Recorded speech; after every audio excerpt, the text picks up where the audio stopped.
திராவிட முன்னேற்ற கழகத்திற்கும் இஸ்லாமிய மக்களுக்குமான அந்த பந்தம் இன்னைக்கு நேற்று உருவான பந்தம் கிடையாது. கண்ணியமிகு திரு காகிதம் மில்லத் அவர்களுக்கும் முத்தமிழ் டாக்டர் கலைஞர் அவர்களுக்கும் இருந்த அந்த ஆழமான நட்பு உங்க அத்தனை பேருக்கு தெரியும். அரசியலை எல்லாம் கடந்து ஒரு உணர்வு பூர்வமான நட்பு அவங்க 2 பேருக்குள்ள இருந்துச்சு. கலைஞர் வழியிலே இன்னைக்கு நம்முடைய முதலமைச்சர் அவர்கள் இஸ்லாமிய சொந்தங்களை தன்னுடைய சொந்த உறவாக கருதுகின்றார்கள். இன்னும் பெருமையா சொல்லணும், நான் பல மேடைகளில் பெருமையா பேசியிருக்கிறேன்.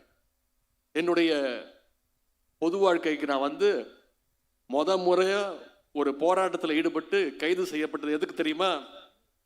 ஒன்றிய அரசு அப்போ கொண்டு வந்துச்சு, சிறுபான்மை மக்களுக்கு எதிராக கொண்டு வந்த சிஏ சட்டத்தை எதிர்த்து அந்த சட்ட நகலை கிழிச்சிட்டு முதலாக கைதானவன் நான். என்னைக்கு பெருமையா சொல்லுவேன்.